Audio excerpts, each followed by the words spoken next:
5, 4, 3, 2, 1. Welcome to Life in the Foam, the podcast about living outside of the mainstream media bubbles.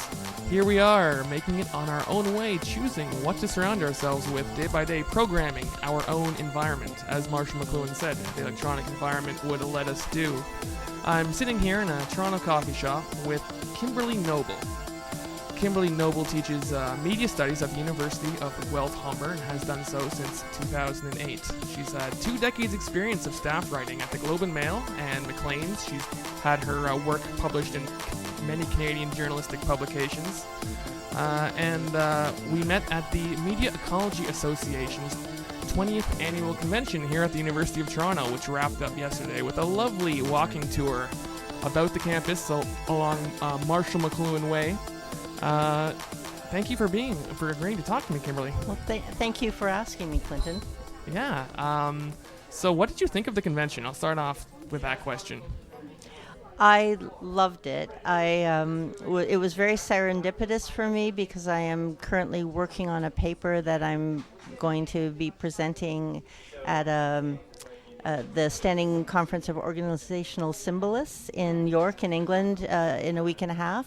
So being able to be at that convention where so many of the people I wanted to talk to and the ideas that I wanted to explore, bring forward in a talk that will lead to a paper that will be published next year, were being actively presented and discussed and debated, both in the presentation rooms, but also in the hallways and over coffee. I loved how everybody who was at the conference was so present and so interested, and for the most part, not 100%, but appreciative of what everybody was bringing into the room, as opposed to coming forward with their own preconceived ideas that then they wanted to put on display to people. There was such a dialogue, and it was my first experience of the Media Ecology Association, but it won't be my last. I really like the organizational symbolists. It strikes me as such an interesting group of multidisciplinary thinkers who get together, who gather to really try to understand and appreciate each one another's contributions. That's exactly the feeling I picked up with. It was people trying to connect outside of their specialisms to try and construct a view of our contemporary world. Media ethics was the theme of this convention, so there was lots of panels on fake news, there was lots of panels on virtual reality, and how many panels was there? Probably like 80 or something. You had to pick and choose between all these parallel sessions to go to. Yes, there were 2 in the morning that didn't run simultaneously with others. Well, some did at 11:30, and then 2, and then 3:30. So there were 10 panels each day over 3 days. It was pretty incredible. Yeah. I know. I found it very hard. I wanted to, Hermione Granger myself and be in more than one place at one time to hear more than one panel. It was a hard choice. Exactly. Well, you know what? Thank you for choosing my panel. That was actually awesome. You should recap what that because I was on the McLuhan Trail, so I was looking at people revisiting, contemporary thinkers on McLuhan. My work is looking at McLuhan's legacy, particularly as it existed and was being suppressed at U of T in the early 1980s, and then fast forward 35 years to the present to see how rich that legacy has become. But you are a better recapper than I am of what you presented. Oh yes, so it was Friday afternoon. No, Saturday afternoon. I presented the paper that I'm sure you've all read on my website, concernednetizen.com. A McLuhan-Syntonic approach to computer literacy toppling the pillars of cyberspace. I hope to get some video up there soon, but in short, I was just talking about the creation process of Silicon and Charybdis when I was about 2.5 years ago when I started heavily watching all the video footage of from the 60s, the 70s, and the 80s, Bits and Bytes from TVO and the Computer Chronicles on PBS. I went, as Maclean said, to become a information hunter, trying to uncover the deep underlying history of the microcomputer revolution that I had thought had been lost or overlooked in the contemporary discourse, which might illuminate some things that were missing about the modern world. And what I got out of it was that computers are very different things to different people depending on the depth of your computer literacy. And those of you who watch the show know that I'm a huge nerd for Maclean lately, and the point is that it's because Maclean would say if you want to look deeply into a medium, you have to touch base with the medium itself as a machine. And the depth of the computer stack is so deep that most people hold a phone in their hands, but they don't even know what it is they're holding. They don't reach down to the core of, the Turing machine, and so they see computers as this quickly changing field of consumer objects that do a couple things for them, when in fact, to my perspective, computers are much slower changing things with just these surface features that get sold to consumers as cheap marketing ploy upgrades to fuel the accelerated cycle of consumer rapid obsolescence. So anyways, I presented all this in a rather frantic, I shouldn't self-deprecate. And I found it very interesting, which is, I guess I asked a question, or I try not at conferences to make a speech because so many people do, but I connected your work to that of another panelist. I wish I had the list in front of me of Jose Islas. Yes. Who is at the University of Mexico, who was talking about communities and the impact of digital technology on the formation and identification with communities, looking at Maclean's the global village concept and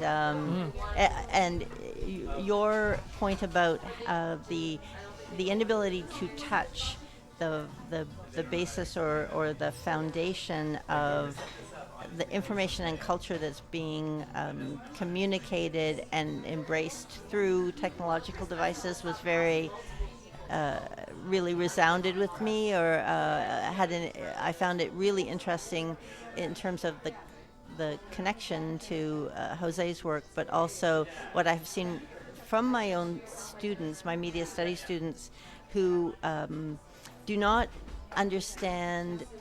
It takes an education to understand that the world of the smartphone, the phone that they hold in, the computer they hold in their hand, has only existed since 2008. That it hasn't existed forever. It's a new construction, technically and also culturally, but the tactile nature of that object in their hand, compared with your point about the layers of interface between them and anything that is tangible or real, struck me as really interesting. And so we started talking. Yeah. After that. Yeah. Oh yeah. We hit it off big after that. As I understand it, since you became a teacher for media studies in 2008, it seems you've geared your curriculum as a media studies teacher to focus specifically on the smartphone and I suppose the financial crash of 2008. Is that a fair summation? It's a point that I teach class because it's a framework for me, and it's something that I want my students to understand that is. I think it's really important for them to know that they're living in a world of media that was shaped by that introduction. I remember when people mocked Steve Jobs for wanting to put a computer in a phone. I had many colleagues and friends who were constant BlackBerry or Crackberry users, as they called it. So that was the technology of the middle 2000s that was seen as so revolutionary because you could get an email on your phone.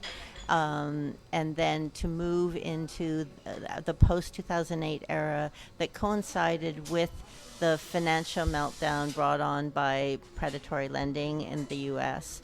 and that rippled out through the conglomerates that owned even a lot of legacy media that people thought would never disappear, combined with the recognition finally of a number of media companies that were still doing very well, The Globe and Mail had its best year ever in 2006, 2007, but it was not recognized in the newsroom or the organization because it sort of goes to Naomi Klein's idea about the way that the corporations will embrace and they can be opportunistic around crises. And so they wanted to bring about changes. Partly they had to finally acknowledge the power of the internet, but also there were changes in the organization they wanted to bring about, and they used that financial crisis to implement changes. I mean, some of this is explored in the wonderful film Page One about the New York Times, where they look at, in 2010, how some people thought the New York Times was actually teetering on the brink of financial demise. And through Brian Stelter, Andrew Ross Sorkin, David Carr, they look at how journalism was being done in the New York Times, but also the structural forces that they were up against. And I try to bring that into my classroom. My actual focus is writing. So this is a really interesting dichotomy to look at the meaning of writing, the history of writing, tools, an actual toolbox to give students that is of use to them, of significance to them, through a media writing framework, and then taking that forward into publications and the creation of publications that, as much as possible, explore the issues of media and media practices, as one of our courses is called, that are meaningful and useful to students. So, but I try to bring about, I try to make sure that students can't leave my classroom without an understanding of all of the forces that stem from that tipping point in 2008. But although you could also say that's, I'm a big fan of Irving Goffman's frame analysis, so that's my frame. I started teaching in 2008. Those things happened in 2008, so that's what I started bringing into the classroom at that point, because previously my interest as a writer, as a creator of media, would have been very different. So in the interceding 11 years, then you've been watching since this new media environment created by the smartphone and the social media environment of Twitter and Facebook sort of, I guess, gaining predominance or gaining a more constitutive role in perhaps the narratives that we're all living in and co-creating together in a much more messy but democratized way through well, it's been interesting to watch, being part of mainstream media organizations at the point where they thought the internet was peripheral. I actually was in the Globe and Mail newsroom the first time we ever used the internet, and people stood around and watched it in real time, like it was an event happening. It took 2 hours to bring a report in from Europe into the computer. It was pretty amazing to watch, but it was in the year 2000.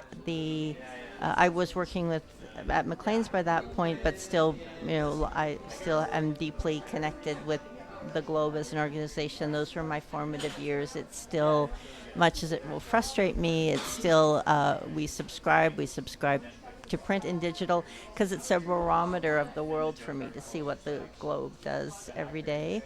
But one of the things that I watched both organizations do in 2000 was take people who were heirs apparent to the top job in both organizations and banish them to the exile of running the web operations. Because that was seen as something that would put them safely somewhere that it wouldn't ever matter, and that they couldn't be of any trouble to the people who were running the serious print publications. Both of them, of course, went on to run those publications, but interestingly, not to embrace or really, I should be fair, I don't think either of them took a big leap forward into internet web-based operations. This was the early 2000s. It was not a position that they saw as one of power or influence. And so it was really interesting to watch that then morph into, the Facebook era and then the Twitter era, where it really was late 2000s, 2010, 2012, where you started to see organizations realize they had to get to grips with this, partly because of the financial pressures, partly because users had just, were running away with with the media that they paid attention to, and they were not all being willingly being channeled into those centralized platforms and delivery systems. That's a big thing for me, that one of the things when I started teaching, I was part of a group that was brought together to look at post-secondary vocational journalism education in the province of Ontario. And this is still very important to me. There was a senior producer from CBC in the room who said, I don't care what these people think.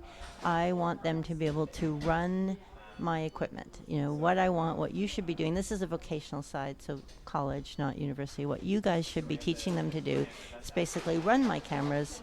They should be what's called the downloading of education from companies that used to be responsible for it to the educational system. Although traditionally journalism education was something, if you went in as an apprentice, even in the 40s, 50s, into many newsrooms in not Canada but in England, somebody would pay. So it was a paid apprenticeship. Your parents had to have a little bit of tin to, that would change hands. So then we went into an era in which it was assumed to be because of the post-war boom and many other factors, it was assumed to be the job of your employer to pay to train you. And then over the 70s and 80s, it became an issue when it was downloaded again to you had to pay to go to a post-secondary education institution that would teach you to do that. And again, it goes to what I have these conversations with my students who do say, this is so unfair, we pay for everything. A generation ago, you guys could walk right out of something and go into newsrooms. But that was more of an aberration, I think, than because we've had many centuries of people in the media having to bring some kind of capital to their entry into the job, whether it was as printers apprentices or brilliant young writers, or now increasingly people with technical skills. But it gets back to that conversation about journalism education, because this guy started talking about print, and print was obsolete. We didn't care about print. Nobody cared about print. We shouldn't be teaching print. This was 2006, 2007. Wow. And I got up and I started drawing on the board, and I said, okay, we're using the wrong words, because what you're talking about is delivery. These are print is a delivery system, broadcast is a delivery system. I often go back to the Shannon Weaver model, which I loved, which was the topic of 2 talks at the Media Ethics, Media Ecology Convention. People both using it and debunking it. But, you look at what is the fundamental artifact that you're passing on? What is the information? What is the, what have you gathered? Yeah. It's hunting and gathering also. What have you gathered? How do you shape it? Yeah. And then how do you transmit it or deliver it, and to whom? And so I came out of a print-based background at newspapers and magazines, but thinking that people talked about the words on the page, those symbols, and the delivery system of those symbols as being the thing itself, whereas my contention to that that conversation about journalism and media education, which I still bring into the classroom, and of course my students think I am just speaking nonsense when I draw this stuff on the board, but I say you have to think of it as being, what do you gather, how do you shape it or organize it, and then how is it transmitted and delivered, knowing that there's a loop.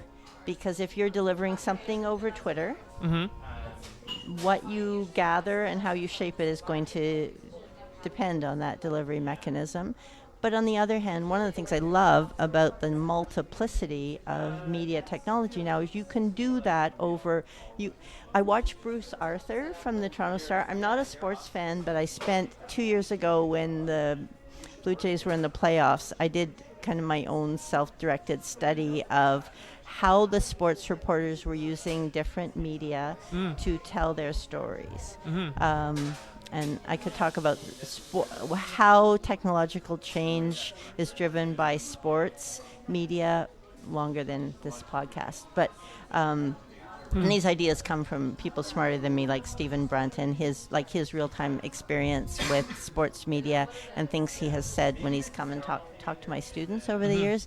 But it was so interesting to watch Bruce Arthur tweet and then write an online column and then rewrite an online column and then tweet again and then rewrite the online column and then what would eventually end up in print, and be doing that. Was like a work of magical transformation of like the story that would evolve and how Oh, you get this cross section of one. Okay, so I love that, but I do think so what's the story? What's he observing? What's he selecting? How's he shaping that? How does the technology of what he tweets then shape what he puts in the column, and then his contemplation of it, his reflection on it, then becomes another story at the end. So anyway, that to me is, so that's probably the center. That's the center of what I try to do and explain the context that I try to pass along. And it was so explored in the conference this week in the discussion of media ecology, but also of ethics. Like I loved hearing people evoking Habermas and Adorno and going, going back to them through Maclean. It was just gives me so much to think about. How much I can bring into the classroom is going to be really interesting because the difficulty is, of course, like the CBC producer, my students, through their culture, through their parents, through the media they consume, they want the thing. They want the thing they can put out that will bring meaning to their lives through paid employment, ideally. Although not all. We have a really interesting group of students, and I try to get to know each of them. We're lucky that we're a tiny university with a very high quality program that we are able to deliver to a cohort that moves through 4 years that we get to know really well. So some students do not see themselves as working in paid media, as working in journalism, but they want that degree because it's an entry into something else they want to do. It's kind of storytelling they want to understand. A student I'm still in touch with went on to become a Disney performer on cruise ships after and I bring him back into my transition to work classes because I love that he tells students his stories. He's used everything that we could give him in a media studies degree, and he's transformed it and living his life in it. Like, it is very much your idea of the foam, because he's taken all of that and it's absolutely what he wants to make it in the life he wants to live with that education.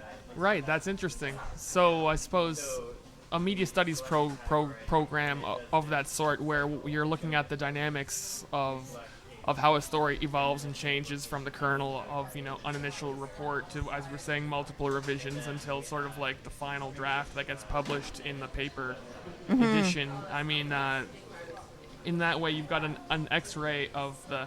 All right, so a quick media ecology primer for our listeners. The Shannon Weaver model is a formal model of communication from the 50s that looks at a message as like a unit of something which is transmitted from a sender to a receiver, and it can be interrupted by noise. Yes. Which has to be, you have to avoid the noise, right? So it's very much a delivery mechanism model of looking at how information flows, like how the story gets transported, what can knock it out of its channel on the way to the receiver, whether it arrives clearly on the other side. And the coding and decoding at either end of the message. And it's very much, it still goes back to Marconi. It's still a radio analog, although it's transferable to digital media, but it's a signal-driven model. Implicitly in the model, there's this idea posited where it's like there is this pure, like platonic like message that could be sent any multiple different of ways, and it could arrive at the other end in its pure platonic form as long as it's correctly encoded in the right medium. Or garbled if you don't filter out the noise. Yeah, precisely. And on the opposite end of the spectrum, you have Maclean's idea of media as some sort of, it's not the transportation idea, it's more of how just living with a certain technology changes your fundamental view of the entire world. And so how reading newspapers all day, you are a different person than someone who watches television all day, at some way that long-term exposure to one medium or another shapes the more malleable part of your human nature, regardless of the content being sent or received, right? And the cultural implications, how that then shapes culture, becomes the culture, how there were many references to we shape our tools and then our tools shape us. Yeah, that was during this ran through. It was really interesting to see. Like, I go back and forth between what's an aphorism and what's a deep truth, and in Maclean, and to what extent was he playing with people? To what extent was he playing with words, experimenting with words, and then where did he himself perceive the deeper meaning to be, and there was a lot of exploration around that. I came into, and I'll tell a little bit about my story and also what I want to do with this paper I'm working on. I was an art history and English student at the University of Guelph in the 70s, which was somewhat tumultuous. Actually, I meet students now who are fine art students at the University of Guelph, which is affiliated, it's a parent institution of the university where I teach at Guelph Humber, and they talk about the 70s as this mythological time. They say, oh my goodness, you were there in the 70s. That must have been, and I recognize, there were things that we embraced and things that we rejected at that time, but it was pretty amazingly interesting to have, instructors like Susie Lake, who was experimenting with new media as an art form, video media as an art form in the 70s. And I look back and I think even things that I didn't fully understand or feel were going to be relevant to what I was doing going forward. It was I absorbed all of it at the time, and so when I came to do the old graduate program at Ryerson in the early 80s, I was very interested in what I framed to my instructors and professors as Maclean's legacy at U of T. He had just had his stroke. I think at that point he hadn't died yet. He was close. He died at the end of 1980, so it may have been around that time I was going into the program that I said this was one of my interests. I would really like to do this as a series of papers, or I ended up doing it kind of as a semi-thesis project. And then when I came to start actually exploring that, what I found at the University of Toronto was that they were, the institutional end was trying to pretend that he had never lived, had never taught, had never been there, it was, and now I recognize that as a fairly typical institutional response, but at the time I was somewhat shocked that he was the great thinker, the foundation of what's now being called the Toronto School of Communication in those years, and I met the group of the Monday night seminar group that continued to meet at the coach house in order to, my metaphor is keep their foot in the door, keep it from being completely shut down. And that did lead to the creation of the Maclean Center. So I was on the ground during those years trying to figure that out. I got some academic work out of it. I tried to do a story for the Globe and Mail that I didn't ever finish, which is somewhat the story of my life, but it still remained either as an airplane in the holding pattern, or one of my metaphors is William Blake's Ancient of Days at the top of the stairs. It appears to you until you write or put it down or codify it in some way. So I proposed to the organizational symbolists that could be something I did this summer, and they said, yeah, please do that. So I'm picking up those threads. I'm bringing that forward. I'm looking at what people remember, but also like what people like yourself embody as the real legacy of Maclean now 35 years later. The fact that it took that time span, it's so interesting to me. And I don't know if you can fit it into the media model. I don't know if there is a media model for Maclean, but the people either bringing in or rejecting Shannon Weaver and then comparing that with Maclean this week, and your own comparison just now is really interesting to me. Like, how would you map Maclean? There was a lot of mapping this week too, though. I love seeing that, like an effort to visualize it, an effort to either bring in, discuss the aphorisms, look at how they are. Amplification is really interesting to me, as well as just the amplification of the message through the mass media and how you model that, and the amplification of Maclean's message, even through a conference like this week. All thinkers from around the world coming and talking about it is a sort of a living embodiment of some kind of mass communication model. So. I hope so. The reason the show is called Life in the Foam is precisely because, as Maclean used to say, we'll be able to... actually, it's great. There's a documentary he did called Children of the Future in the late 50s about the changing educational model where there was experiments in classrooms where kids are given...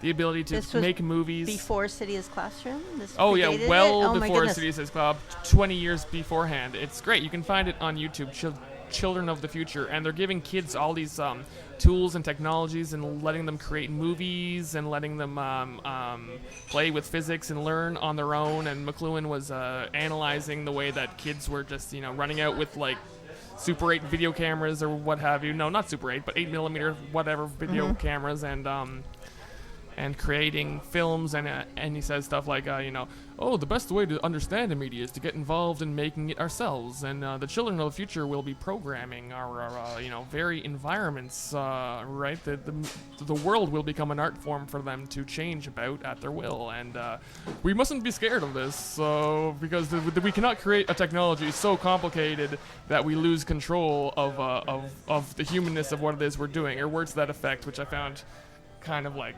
mind-blowing when he says it.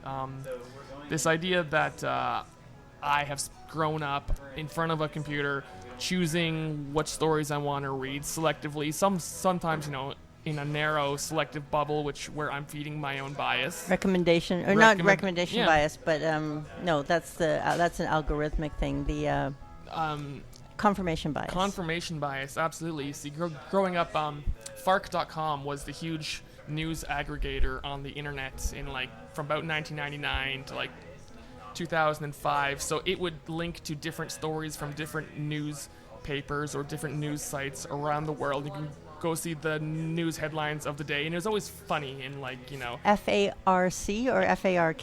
FARK.com and FARK.fark.com. So that would have been predated Newser and Gawker and the other aggregators. Yeah, see, the history of the internet before social media is so incredibly unknown in the topical discourse and all the lessons we need to learn from what the internet has been for decades, which have been erased from history.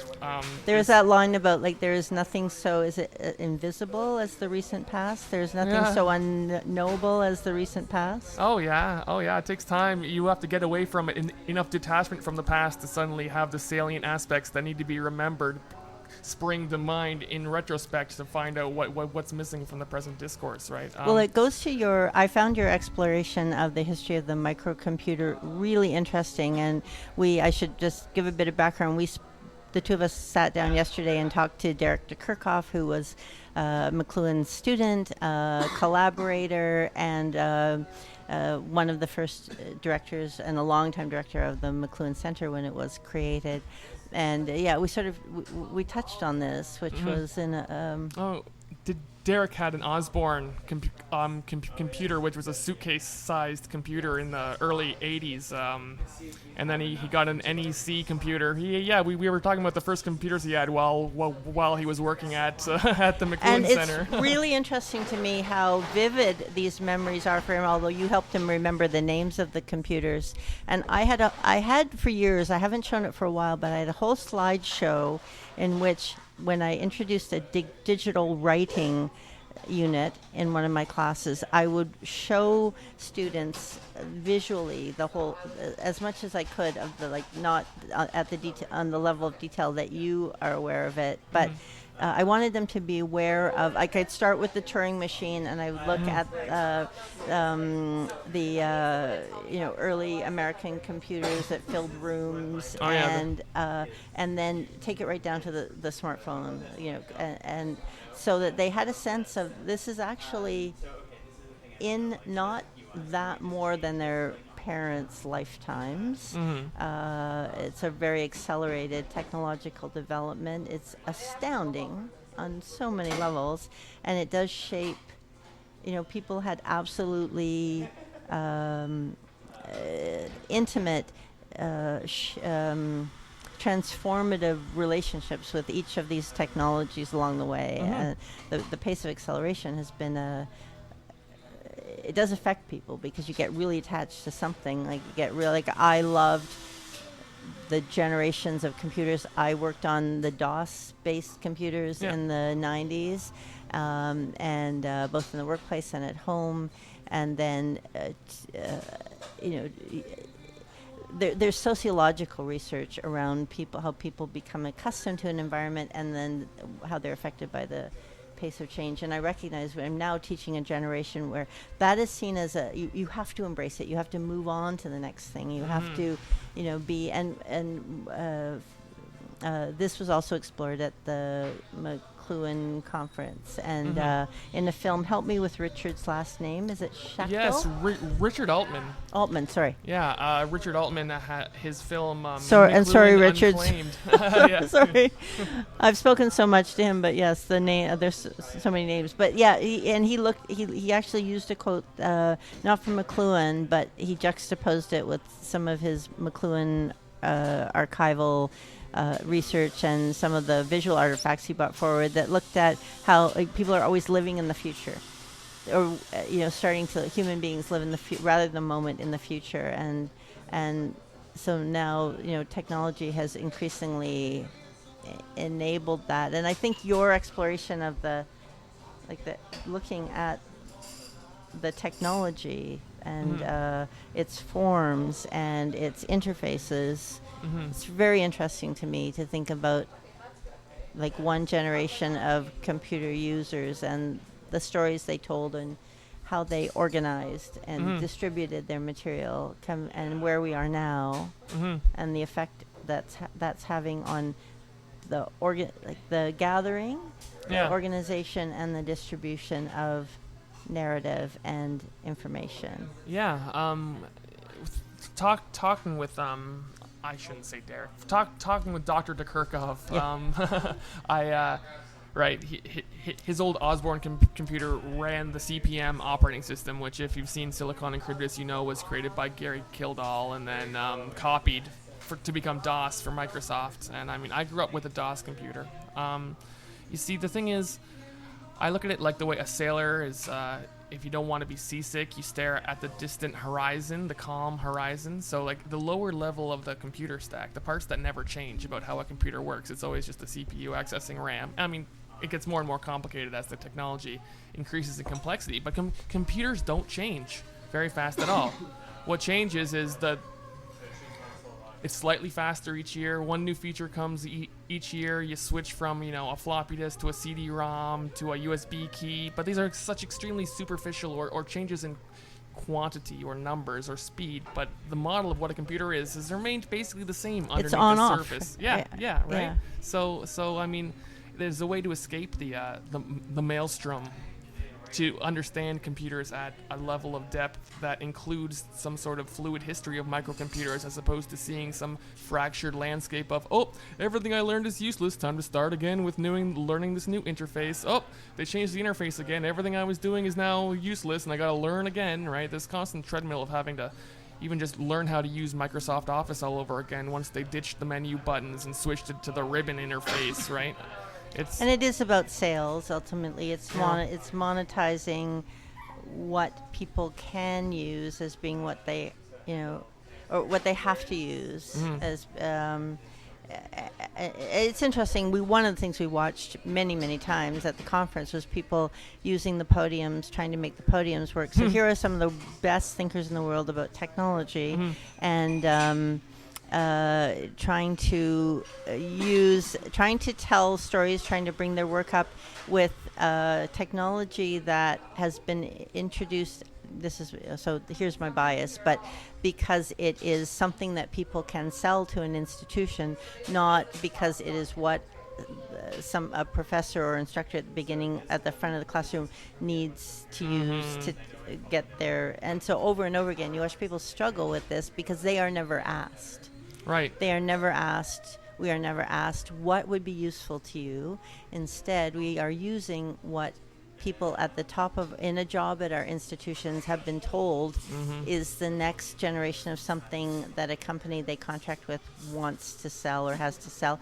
And one of the reasons they can, and this goes for Microsoft, I work within a Microsoft environment at the University of Guelph, but also within D2L, Desire to Learn, both of which are great tools to use, but will become increasingly complex each year because that's part of the sales package.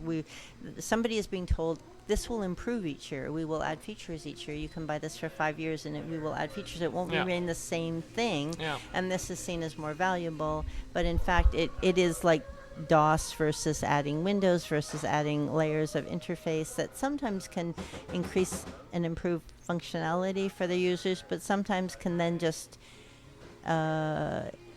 make the experience into something that is less meaningful and more about the technology than the story, the message. Okay, so I think we're coming upon the crux of the fusion between Shannon Weaver and Maclean here, because as someone who's outside of that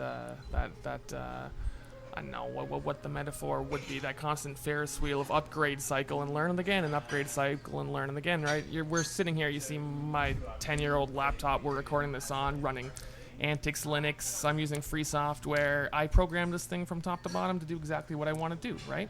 I don't rely on, I rely on hobbyists and passionate people and amateur people to create the software. I can go see the names of the people who make Audacity, that we're recording this in. Let me just open these are all regular people. They're not working for, software today for most people is a brand in the commercial classical sense, right? Software for me is something that is like when people were in the 60s, fixing their own cars and creating a community around all getting together at the garage or whatever, going to the car show, and, technology as something that you as an owner buy and control, programming your own environment in the Maclean sense, also picking who the media you consume, how that changes my thoughts about the world, compared to trying to send a message out to the masses through a broadcast model, or trying to, change the software through an institutional top-down way, which, I'm in the foam because I have to go out of my way to keep one foot in the mainstream media bubble and pay attention to what gets published in the Globe and Mail, and pay attention to, the CBC, in amidst all of my other hobbies, which are completely out there in no man's land in the vastness of the internet that I grew up in, right? Compared to lots of people who, are living their life, and then they pick up the newspaper or their free copy of the Metro on the bus, or they tune into the National, or, at night and stay in loop with the mainstream dialogue, which would be the bubble. So I have a question for Yeah. you. When you say, okay, you're in the foam, outside the mainstream, do you see yourself as representative of your generation of media users? Have you found, like one of the conversations that interested me was the one between you, I talked about Jose Islas, about community and creation of community. I'm extremely interested in how digital technologies enable the creation of communities. Is this something that you have found? Have you found like-minded people? Clearly a conference, a face-to-face conference, something like what we just took place in, enables you to find your tribe, your like-minded people you want to talk to, like even you and I. But do you find it digitally? Do you find it online? How are you an anomaly? Are you an aberration or iconoclastic? Or are you finding that there are other people like yourself who are embracing the the fundamental tangible nature of these technologies rather than being consumers of them? Yes, and so that was a long question. No, that was a wonderful question. By and large, digital natives are still trying to find some sort of coherent identity, but what you're getting at, I think there's two basic stereotypes, let's say, and one of them is someone, with my perspective, gets a job in technology, and they move to Silicon Valley, or they move to downtown Toronto, or wherever the tech industry is, and they make the a Silicon living. Roundabout in London. Oh, there you go. Yes, right. You're working in the field, you're making money that way, so it's your job to be a specialist in the guts of how the computer works. Or you're on the outside and you're living in the dark web, and you're some mysterious hacker who lives in his basement and is antisocial and can't be captured because they're evading like lifestyle marketing, right? You post on 4chan or one of these much vilified free reign anarchic web forums, and you look justifiably much vilified, I could say. I won't argue. The chanter culture.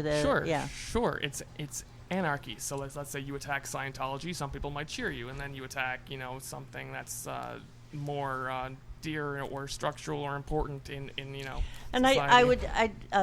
I distinguish in my own thinking between what are purely destructive forces and what are genuine expressions of